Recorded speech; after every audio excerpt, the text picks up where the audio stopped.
BA second year political science second paper Indian political system के students, unit 5th में पिछले lecture में हमने जो टॉपिक स्टार्ट किया वो था भारतीय राजनीति में क्षेत्रीयतावाद विश्लेषण। भाग 3 में आज हम अगले बिंदु पे चर्चा करेंगे, वो है संपूर्ण उत्तरी भारत में उग्र क्षेत्रीयतावाद। उत्तरी भारतीय जो क्षेत्र है भारतीय संघ के, उसमें 7 राज्य आते हैं: असम, नागालैंड, मणिपुर, त्रिपुरा, मेघालय, मिजोरम और अरुणाचल प्रदेश। इन क्षेत्रों में, इन राज्यों में क्षेत्रीयतावाद की भावना बहुत प्रबल है। व्यवहारिक रूप से देखें तो उग्र क्षेत्रीयतावादी आचरण वहाँ देखने को मिलता है। और उत्तरी पूर्वी राज्यों में शेष भारत के लोगों पर एक समय ऐसा था जब प्रतिबंध भी लगा दिया गया था। यह व्यवस्था इनर लाइन परमिट के रूप में देखी जा सकती है, यानी कि अनुमति लेना आवश्यक होगा। जो हिंदी भाषी पहले से उत्तरी पूर्वी भारत के राज्यों में बसे हुए थे, उनके साथ कभी भी हिंसक व्यवहार अपना लिया जाता था। 2004 के उत्तरार्ध में उल्फा सहित कम से कम 7 उग्रवादी संगठनों ने हिंदी भाषी भाषाओं को बोलने वालों को असम छोड़ने की चेतावनी भी दे दी थी। 2004 में रेलवे भर्ती को लेकर बिहारियों के साथ भी कई घटनाएं हुई और उनके साथ हिंसात्मक गतिविधियां हुई। इन 7 राज्यों में परस्पर भारी विरोध की स्थिति है। नागालैंड का उग्रवादी संगठन है national council of Nagaland, short में बोलते हैं इसाक मुइवा। नागा समस्या के शांतिपूर्ण हल के लिए बृहत्तर नागालैंड यानी ग्रेटर नागालैंड इसकी मांग हुई है, जिसका मतलब है उत्तरी भारत के जिन क्षेत्रों में नगा लोग पर्याप्त संख्या में रहते हैं वहाँ राज्य से पृथक करके उसको नागालैंड में शामिल करते हुए बृहत्तर नागालैंड की स्थापना कर दी जाए।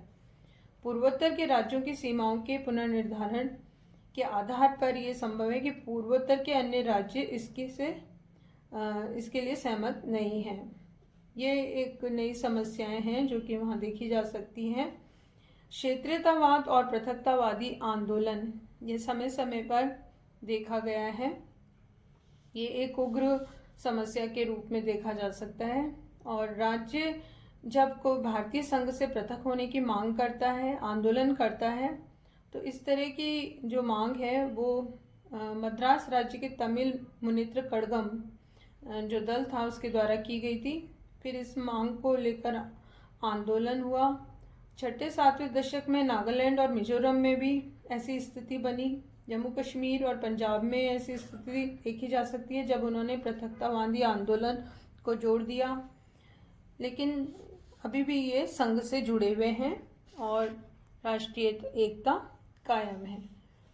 इसी तरह एक और बिंदु से हम स्पष्ट कर सकते हैं, वो है पृथकतावादी आंदोलन के प्रसंग में यदि वर्तमान स्थिति देखी जाए तो उग्र क्षेत्रवादी आंदोलन और अलगाव की दृष्टि से उत्तरी पूर्वी भारत के कई क्षेत्रों में, खासकर असम, नागालैंड और मिजोरम में ये स्थिति गंभीर हुई है। जैसे असम में उल्फा और बोडो उग्रवादियों ने हिंसात्मक आंदोलन किए। 1989 में एक असम में उग्रवादी संगठन उल्फा खड़ा हुआ और इसने अपना लक्ष्य बनाया कि भारतीय संघ से अलग संप्रभु असम राज्य की स्थापना हो। 1990 से 2015 तक उल्फा के उग्रवाद से उत्पन्न स्थिति में काफ़ी उतार चढ़ाव देखे जा सकते हैं। 1990 में असम के बोडो क्षेत्र में बोडोलैंड राज्य की मांग को लेकर आंदोलन हुआ और फिर उग्रवादी गतिविधियों को जन्म मिला। 1996 से 98 में बोडो क्षेत्र में उग्रवादी गतिविधियां अत्यधिक थीं। नागालैंड, मणिपुर में भी क्षेत्रवादी प्रवृत्तियों ने उग्रवादिता को जन्म दिया, बढ़ावा दिया। और पाकिस्तान इन अलगाववादी प्रवृत्तियों को प्रोत्साहित करता रहा है और बांग्लादेश और बर्मा भी इस तरह की स्थिति पैदा करते रहे हैं। उत्तरी पूर्वी भारत के संबंध में लगभग 5 वर्षों से अगर देखा जाए तो अब सजगता आई है और 2015 में हिंसा और अस्थिरता से जो ये राज्य जूझ रहे थे उसमें नागालैंड के उग्रवादी संगठन National Socialist Council of Nagalim IM के साथ भारत सरकार ने एक शांति समझौता किया है, जो एक बहुत ही सकारात्मक दिशा में कदम है। सरकार ने उत्तरी पूर्वी भारत के उग्रवादियों से भारतीय संविधान के तहत बिना शर्त बातचीत की पेशकश की है और पृथकतावादी जो ये तत्व है उस पर कंट्रोल करने का कार्य किया है।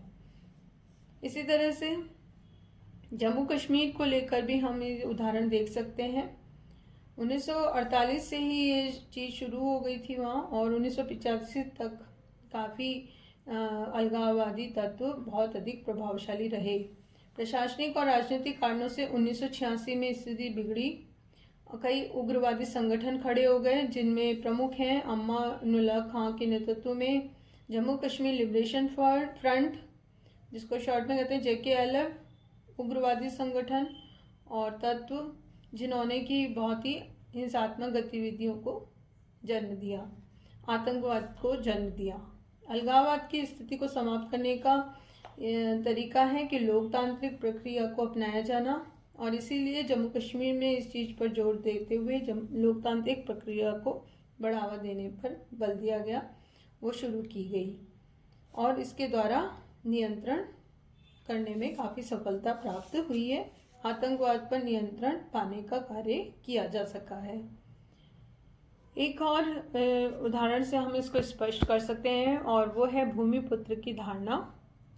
क्षेत्रीयतावाद की ये एक प्रवृत्ति है, और इससे मतलब है कि किसी राज्य या क्षेत्र के निवासी उस राज्य में बसने और रोजगार प्राप्त करने के संबंध में विशेष संरक्षण की मांग की जाए।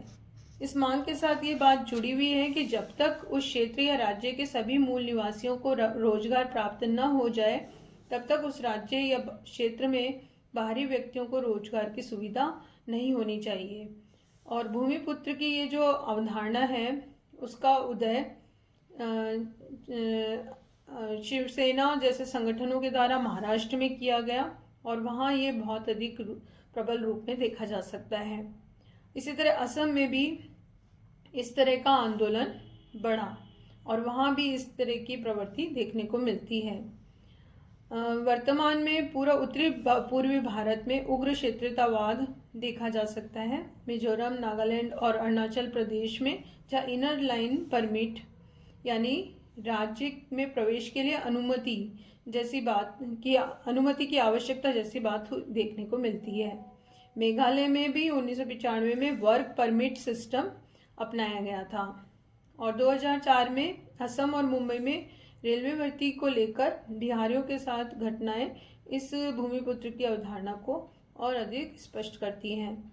इस तरह से विभिन्न राज्यों में भूमिपुत्र अवधारणा प्रभावी रही है, और जिसने क्षेत्रीयतावाद को और अधिक बढ़ावा दिया है, और इसके द्वारा आक्रामक व्यवहार भी राज्यों का देखा जा सकता है।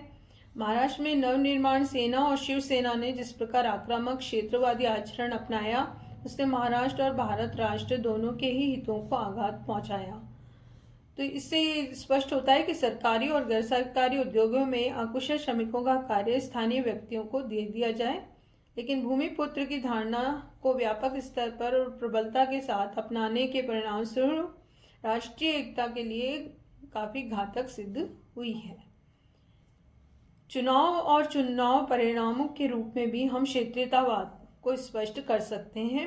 1996 से 2012 के वर्षों में इस तत्व को प्रभावी होते हुए देखा जा सकता है। जब किसी भी दल को लोकसभा में स्पष्ट बहुमत नहीं मिला, क्षेत्रीय दलों की संख्या बहुत अधिक बढ़ गई, और इसकी वजह से क्षेत्रीयतावाद को भी बहुत अधिक बढ़ावा मिला। क्षेत्रवादी प्रवृत्तियां भारतीय राजनीतिक व्यवस्था में संतुलनकारी स्थिति पैदा करती हैं, लेकिन इसके साथ ही इसके कुछ नकारात्मक प्रभाव भी उत्पन्न होते हैं।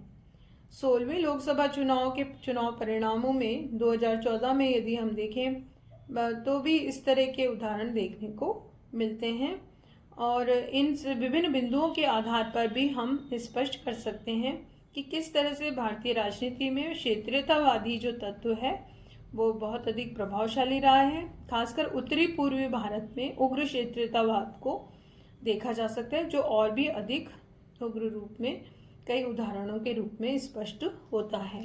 तो इन विभिन्न आधारों पर हमने स्पष्ट किया कि किस तरह भारतीय राजनीति में क्षेत्रीयतावाद प्रभावी है और उसका प्रभाव निरंतर पड़ता है।